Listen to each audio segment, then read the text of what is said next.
I would like to move the discussion on from information to knowledge, which I think is much more in skills and know-how of individuals. And where information may not give us a competitive advantage, I think knowledge can really do that, both through managing knowledge at a collective level, but also by managing knowledge at the individual level, at the knowledge worker level. We have moved as a society away from the industrial economy. We don't make things anymore. We've moved on from the service economy, and we are now operating in a knowledge economy. I'm sure you experience this and you know what it means. It means that knowledge is the only sustainable resource that we have in our firms. If we're operating in this knowledge economy, this is the gold dust that we need to protect, and this is what we need to mine and manage and make the most of.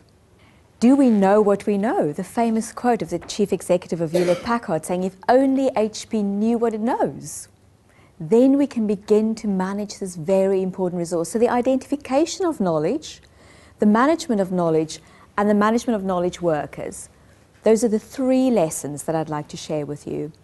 If you are going to compete in the future, you need to manage today's knowledge, the history, the old church, the flag, the heritage, what you know today, but you also need to manage tomorrow's knowledge. So you can't just think about my knowledge management systems, managing people, making the most of what I know today. You need to think about, how do I innovate for the future? We are currently managing our businesses in a recession and through a recession. You're in a cost talent crunch.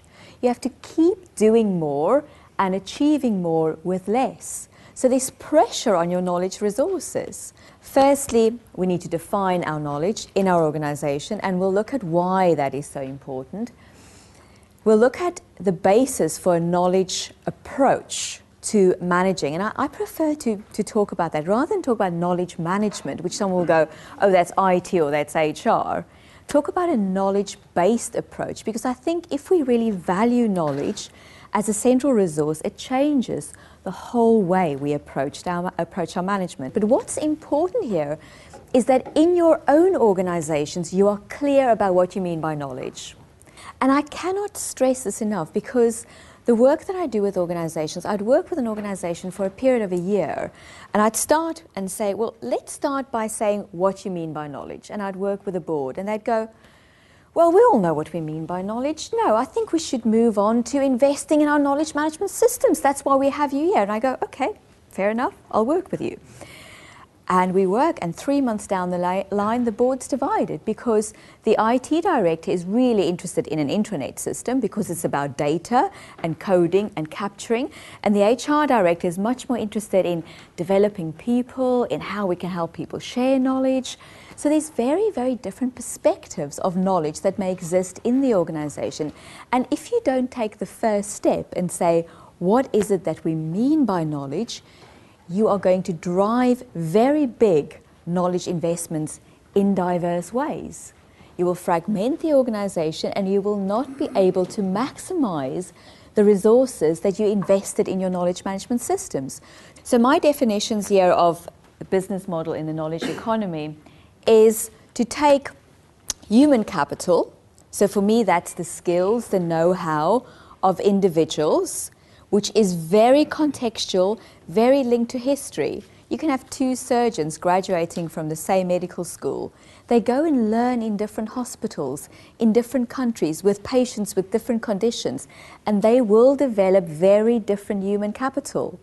So we need to be very clear about the human capital in our organization, and we need to understand how we will turn that into intellectual capital, which I call the products and services that have value in the marketplace. So this arrow is really what is important.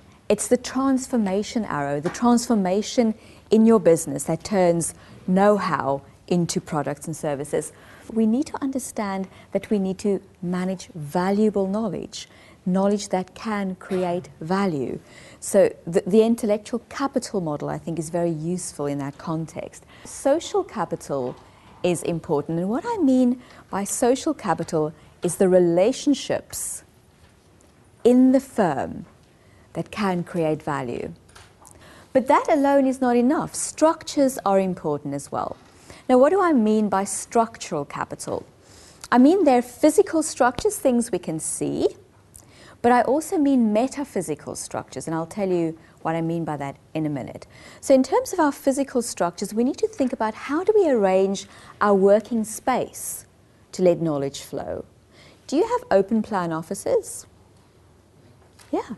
You sit around and you can hear what other people are doing. You know which clients they're working on. Sometimes it's a bit too much noise, sometimes it's not enough noise. But the very fact is, if you remove geographic or physical boundaries, you enable knowledge to flow better. When I talk about the metaphysical structures, I mean they're structures that exist that you can't see. And I mean particularly they're things like project teams and team boundaries. So what you need to think about here in your organizations would be, are these boundaries fluid so knowledge can flow through these boundaries? Or have you got these thick boundaries that you sort of bump up against and it's difficult to overcome these boundaries to begin to share knowledge? What is our organizational capital? And I refer there to the processes and the technologies and the procedures in the organization. This part of the model is very much focused on what happens inside the organization. So what would be the knowledge resources inside your organization? So we need to think not just about how we manage internal knowledge resources, but we also need to think about how we manage external knowledge resources. So that's my definition of client capital. It's the relationships with our clients and the ability to leverage those relationships to create value in the business. So we shouldn't just be delivering to clients or delivering with or working very closely with our networks and suppliers, but we need to think, if we're managing in a supply chain, if we're working with our regulators and our competitors, how are we using those relationships that's faced outwards, outside the business, and hooking that knowledge into the business where we can make the most of it? That's why I like the model in terms of a diagnostic tool. It's simple enough that you can say, what do we have in each of these categories? But also, what are the relationships between them? How is social capital actually working with our human capital, with our client capital? If we don't have good internal relationships in the firm, we cannot make the most of our client relationships because that sharing isn't going to happen. So we need to have a good tick in each of these boxes, but we also need a good tick on each arrow. Lesson 2 is not just managing today's knowledge, but managing tomorrow's knowledge as well. And here I'd like to share with you the work that we've done on knowledge renewal. There's broadly 2 categories or 2 ways in which you can renew knowledge. First issue here is getting or having a really, really new approach to what you do in the business. And that's called explore or explorative learning. But incremental change is equally important and needs to be equally supported. You need management systems in place that will help you change radically, but there's still a status quo that needs to be supported as well, if you're going to stay in business, that is. So therefore, exploitive learning, or the exploit orientation there, is very important as well. And there we're making small but significant refinements. When I look across the firms I work with, I can really see 2 broad categories of client relationships. The first is the opportunistic client relationships. And there you have clients that's very, very dominant, that's sort of forcing their demands down on an organization that has to really just continually deliver to these client demands. And you often in these environments see quite short-term contracts. So the other type of client relationship is a much more cooperative, hand-in-hand relationship, where the client is working much more with the firm to create products and services. The examples I have on here are with marketing agencies, where you employ very creative people that want to do fantastic, wacky things. But you may be a very powerful brand that says, actually, if you're going to do my media material, can you just make slight type changes to this post or to this material? Or just have exactly what you did in the US, and we're going to have those adverts in South Africa now. Just use a different sports celebrity. And you've got creative workers there bored to death going, we want to do creative things. But this powerful client is saying, I don't care. I don't care if your people want to do that. I'm going to keep you firmly in this box. I want you to keep reusing your knowledge, otherwise I'll take my business elsewhere. Tough space to be in. I think even tougher is when you've got a very demanding client that says, okay, we should have given you 6 months, we're going to give you 3 weeks, but can you come up with something completely new that we've never seen before? And the most useful environment to operate in terms of sustainability is where you can regenerate your knowledge in collaboration with your clients and then use that in the future to sell products and services. So again, here I've given you a tool where you can say, how would I classify my client relationships? So you may find that with different clients, you're going to follow different paths. So you can use this 2x2 matrix in different ways to assess risks, to understand paths for development. But I think most importantly, you need to know where are you currently situated. That brings me to the third important point. And that's the point of managing knowledge workers. I've tried to capture it in two main areas. The first of these I call the motivation challenges that knowledge workers will present.